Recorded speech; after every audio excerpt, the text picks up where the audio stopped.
we have to talk about the Philadelphia Eagles. If you are a Philadelphia Eagles fan, you have to be incredibly concerned about the direction of this franchise because this franchise is heading down the wrong path to destruction. The Philadelphia Eagles are self-imploding right now because you have two guys and general manager Howie Roseman and head coach Doug Peterson who are finger pointing at each other.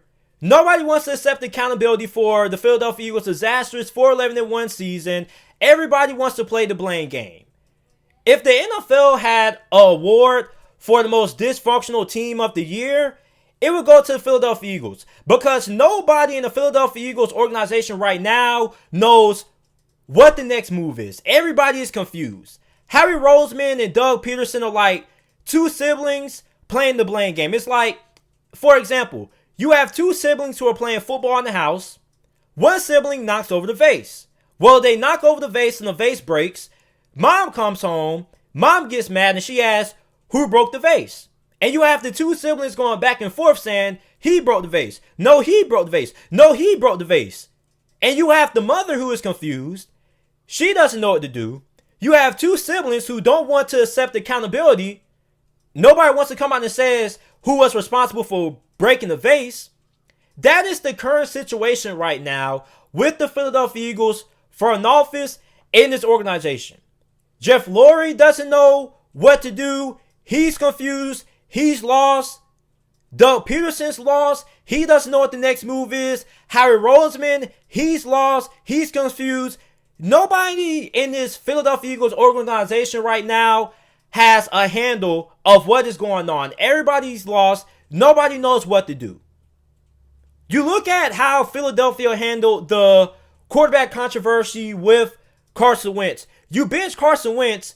Now you look like you want to move on from Carson Wentz. Now you want to bring back Carson Wentz. You want to try to rekindle your relationship with Carson Wentz. Carson Wentz at this point looks like he wants out. He looks like he's had enough of this situation. He looks like he needs a fresh start. Meanwhile, you have Doug Peterson, who looks like he threw a game on purpose, deciding to bench Jalen Hurts for a third-string quarterback. And look, I don't have a problem with a team tanking. Okay, because listen, you're playing for nothing. If you want to tank, that's your decision. But if you're going to tank, at least stand by your decision. It looks like Doug Peterson's lost right now. Howie Roseman's lost.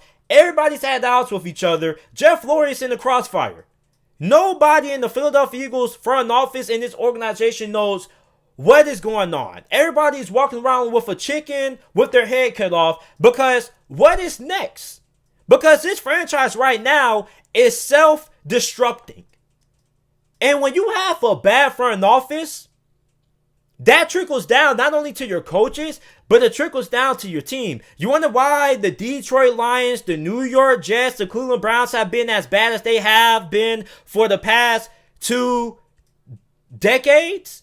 It's because of having dysfunctional management when it comes to ownership and the front office. And right now, the Philadelphia Eagles are the epitome of what it means to be dysfunctional. This is a relationship gone sour. This was a relationship that at first showed a lot of promise when Philadelphia won the Super Bowl a couple years ago.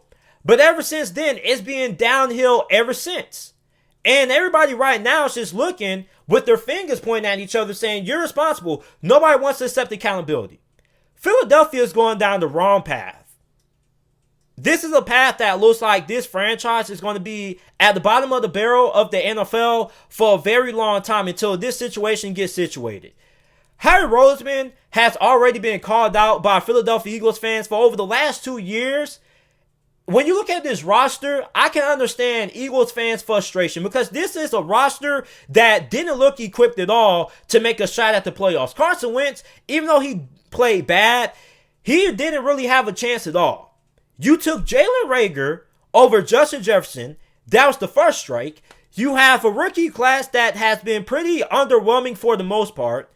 You have free agent signings that didn't really work out. Darius Slade didn't really look like the shutdown cornerback that you expect out of him when you traded for him in that trade to Detroit Lions in the offseason. You still have gaping holes at linebacker.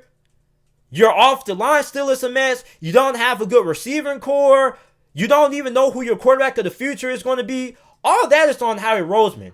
Howie Roseman as a general manager, you are responsible for assembling and putting together the best team possible. He is responsible for the Philadelphia Eagles' lack of talent and bad drafting over the last 3 years. Then you have Doug Peterson. Doug Peterson is playing musical chairs with the quarterback position. He doesn't know who he's going to commit to long term. Doesn't know if it's going to be Carson Wentz or Jalen Hurts. And pretty much Carson Wentz is fed up with the situation. Carson Wentz at this point is making it well known that there is no way that Philadelphia can mend his relationship and earn back his trust. It looks like Carson Wentz is done. So Carson Wentz is done. You don't even know if Jalen Hurts is your quarterback of the future, despite showing a lot of promise. Like, what is Doug Peterson doing? The play calling hasn't been good. The personnel decisions hasn't been good. Like, nobody on this Philadelphia Eagles team right now looks like they have an idea of what is going on and what is next. This Philadelphia Eagles team doesn't really have a lot of cap space. So you don't have a lot of cap space. You have a bad contract in Carson Wentz, which even if you do want to trade Carson Wentz, who is going to take on that contract? A lot of you guys can comment down in the video and say there are a lot of teams that would take a chance on Carson Wentz because a lot of his issues are fixable, which they are, but who wants to pay that kind of contract? So the only way you can really trade Carson Wentz is if you give up additional draft picks to dump Carson Wentz's contract, similar to what the Jacksonville Jaguars did with Nick Foles in the offseason. The Jacksonville Jaguars reworked or tried to figure out some way they could trade Nick Foles. And the only way they could trade Nick Foles is by pretty much giving up a draft pick and pretty much salary dumping his salary on the Chicago Bears. So for Philadelphia, you're in a situation that if it all comes down to it, that if you can't mend your relationship with Carson Wentz, you're going to have to trade him. Now, even though Carson Wentz is like a really appealing quarterback to trade for, who wants to take on that court? Who wants to take on that contract? I don't care how much cap space the Indianapolis Colts have. The Indianapolis Colts don't want to pay that. They want to get Carson Wentz for a pretty reasonable deal. And the only way they can do that is if they get Carson Wentz to take a pay cut. But what if Carson Wentz says, no, I'm not taking the pay cut? What if he just wants to be difficult? Well, that makes your job for Philadelphia in that front office more difficult when it comes to trading Carson Wentz, because then you're probably going to have to give up a draft pick to force the team to want to take Carson Wentz in his contract. Plus, you're going to have to give him a draft pick as well. And Carson Wentz, at one point, was a really good quarterback. I said last year around this time that Carson Wentz was a top 10 quarterback. Didn't look remotely close to that this season. He just completely fell apart. Mechanics were off. Everything was off. Carson Wentz needs a fresh start. But if you can't get him to take a pay cut, what is the next move for Philadelphia? You draft terrible over the last 3 years. You have a lot of draft picks from the 2020 NFL draft that didn't work out, such as Jalen Reagor. You took Jalen Reagor over Justin Jefferson. Now, of course, Jalen Reagor at the time may seem like a better fit for Philadelphia's offense. But even then, at the end of the day, when you have a guy like Justin Jefferson, he's a wide receiver who looks like he could fit well in anybody's offense. Doesn't matter the scheme. Doesn't matter who the head coach is. Justin Jefferson is a plug-and-play caliber wide receiver. There really isn't an offense that Justin Jefferson doesn't fit well in. So you chose Jalen Reagor over Justin Jefferson. That pick didn't work out. You still have a whole lot of linebacker, which you have had a whole lot of linebacker for over the last 2-3 seasons. You don't have a good offensive line. Your offensive line is falling apart. It's getting old. Like, what is next for Philadelphia's franchise? Philadelphia right now, it's a crapshoot. It is a dumpster fire. It is the chum bucket. It's a chum bucket with a match lit to it, on fire with a bunch of, people throwing added flames and added gasoline to exuberate the fire. So for Philadelphia, this franchise is falling apart. Nobody knows what's next. Everybody's asking questions. Everybody's finger pointing. Nobody wants to take accountability for the mess that is going on right now in the city of Philadelphia when it comes to this Philadelphia Eagles franchise. And I think the only solution to this, if you're the Philadelphia Eagles owner, you have to clean house. You have to fire everybody because it's not going to get better. Trust me.